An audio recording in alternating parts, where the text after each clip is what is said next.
Assalamualaikum warahmatullahi wabarakatuh. Innal hamdalillah nahmaduhu wa nasta'inuhu wa nastaghfiruhu wa na'udzu billahi min syururi anfusina may yahdihillahu fala mudilla lahu wa may yudlil fala hadiyalah. Asyhadu an la ilaha illallah wa asyhadu anna Muhammadan abduhu wa rasuluh. Wassalatu wassalamu ala Rasulillah wa ala alihi wa sahbihi wa mawala amma ba'du. Sebelumnya yang saya hormati Bapak Thorik Al-Ansori LCMPD selaku dosen pengampu mata kuliah bimbingan baca kitab. Pada kesempatan kali ini saya Afifatul Jannah NPM 21901011 323 akan menghafal tentang pembagian dari i'rab.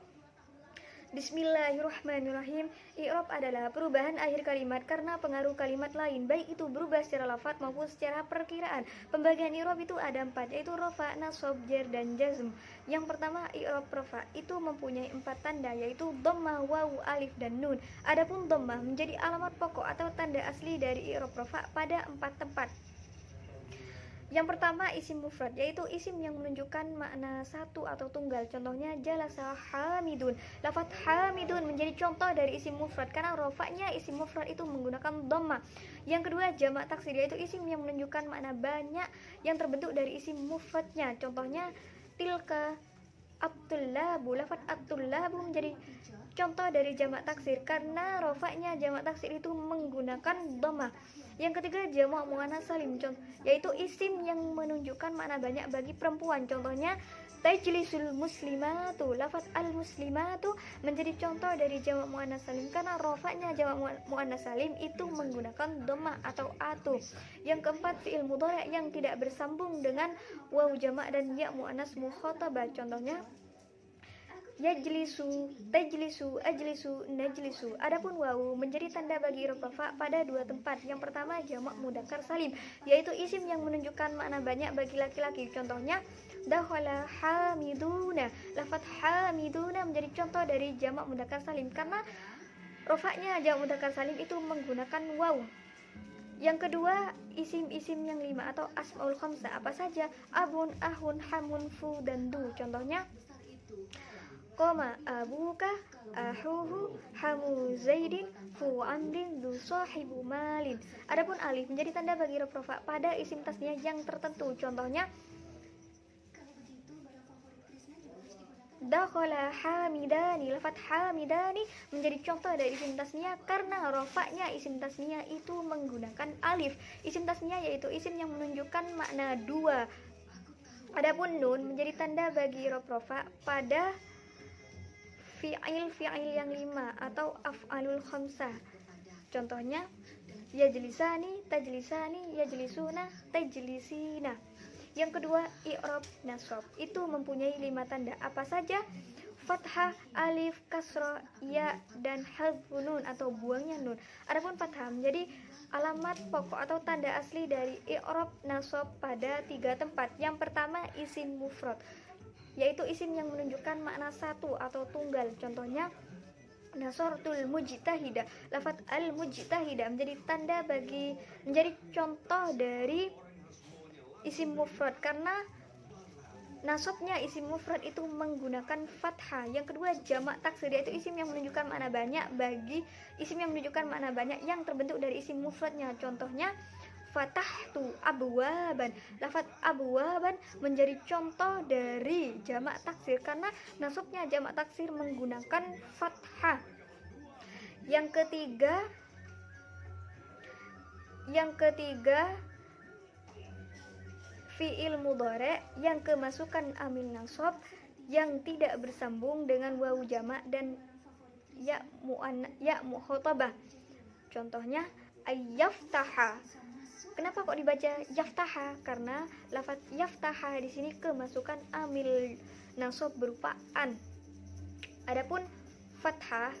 Adapun alif menjadi tanda bagi i'rab nasab pada asmaul khamsah atau isim-isim yang 5. Apa saja? Abun, ahun, hamun, fu, dan du. Contohnya ra'aitu da ilmin. Dzanya ini yang menjadi contoh dari asmaul khamsah karena nasabnya asmaul khamsah itu menggunakan alif. Adapun ya menjadi Adapun kasroh menjadi tanda bagi i'rab nasab pada jamak muannas salim, yaitu isim yang menunjukkan makna banyak bagi perempuan. Contohnya nasratul mujtahidati. Lafaz al mujtahidati menjadi contoh dari jamak muannas salim karena nasabnya jamak muannas salim itu menggunakan kasroh atau ati. Adapun ya menjadi tanda bagi i'rab nasab pada isim tasniyah, yaitu isim yang menunjukkan makna dua. Contohnya nasartul mujtahidataini. Lafaz al mujtahidataini menjadi contoh dari isim tasniyah karena nasabnya isim tasniyah itu menggunakan iya atau aini dan pada jamak mudzakkar salim, yaitu isim yang menunjukkan makna banyak bagi laki-laki. Contohnya ra'aitul mujtahidina. Lafaz al mujtahidina menjadi contoh dari jamak mudzakkar salim karena nasabnya jamak mudzakkar salim itu menggunakan ya atau ina. Adapun hadfu nun atau buangnya nun menjadi tanda bagi i'rab nasab pada af'alul khamsah atau fiil-fiil yang 5.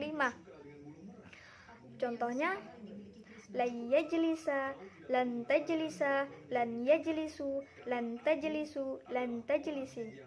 Yang ketiga, i'rab jar itu mempunyai 3 tanda, apa saja? Kasroh, iya, dan fathah. Adapun kasroh menjadi alamat pokok atau tanda asli dari i'rab jar pada 3 tempat. Yang pertama, isim mufrad yang menerima tanwin. Contohnya salamtu alal mujtahidati. Lafaz al mujtahidati menjadi contoh dari isim mufrad karena jarnya isim mufrad itu menggunakan kasroh. Isim mufrad yaitu isim yang menunjukkan makna satu atau tunggal. Yang kedua, jamak taksir yaitu isim yang menunjukkan makna banyak yang terbentuk dari isim mufradnya. Contohnya salamtu ala hunudin. Lafaz hunudin menjadi contoh dari jamak taksir karena jarnya jamak taksir itu menggunakan kasroh. Yang ketiga, jamak muannas salim yaitu isim yang menunjukkan makna banyak bagi perempuan. Contohnya salamtu alal muslimati. Lafaz al muslimati menjadi contoh dari jamak muannas salim karena jarnya jamak muannas salim itu menggunakan kasroh. Adapun ya menjadi tanda bagi i'rab jar pada 3 tempat. Yang pertama, asmaul khamsah atau isim-isim yang 5. Contohnya marartu bi abi bakrin. Abi inilah yang menjadi contoh dari asmaul khamsah karena ajarnya asmaul khamsah itu menggunakan ya. Apa saja asmaul khamsah? Abun, ahun, hamun, fu, dan du. Yang kedua, pada isim tasniyah yaitu isim yang menunjukkan makna dua. Contohnya salamtu alal mujtahidataini. Al mujtahidataini inilah yang menjadi contoh dari isim tasniyah karena ajarnya isim tasniyah itu menggunakan ya atau aini. Yang ketiga, pada jamak mudzakkar salim atau isim yang menunjukkan makna banyak bagi laki-laki. Contohnya salamtu alal mujtahidina. Lafaz al mujtahidina inilah yang menjadi contoh dari jamak mudzakkar salim karena ajarnya jamak mudzakkar salim itu menggunakan iya atau ina. Adapun fathah menjadi tanda bagi i'rab jar pada isim ghairu munsharif. Apa itu isim ghairu munsharif? Yaitu isim yang tidak menerima tanwin. Contohnya salamtu ala ahmada. Lafaz ahmada inilah yang menjadi contoh dari isim ghairu munsharif karena ajarnya isim ghairu munsharif itu menggunakan fathah. Yang keempat, i'rab jazm itu mempunyai 2 tanda, yaitu sukun dan al-hadfu atau membuang. Adapun sukun menjadi alamat pokok atau tanda asli dari i'rab jazm pada 1 tempat, yaitu fi'il mudhari' yang tidak bersambung dengan wawu jamak dan ya muannas mukhatabah. Contohnya lam yaftah. Kenapa kok dibaca yaftah? Kok dibaca sukun? Karena di sini lafaz yaftah kemasukan amil jazm berupa lam. Yang kedua, adapun al-hasfu menjadi tanda bagi i'rab jazm pada 2 tempat. Yang pertama, fi'il mudhari' yang mu'tal akhir, maksudnya yang mu'tal akhirnya dibuang. Contohnya lam yauzu, asalnya lam yauzu karena mu'tal akhirnya dibuang berupa wawu makanya menjadi lam yauzu. Yang kedua pada af'alul khamsah atau fiil-fiil yang 5. Contohnya lam yajlisa. Yajlisa inilah yang menjadi contoh dari af'alul khamsah yang mana kemasukan amil jazm berupa lam. Sekian yang dapat saya sampaikan, kurang lebihnya mohon maaf. Ilal liqa, ma'assalamah, syukron. Assalamualaikum warahmatullahi wabarakatuh.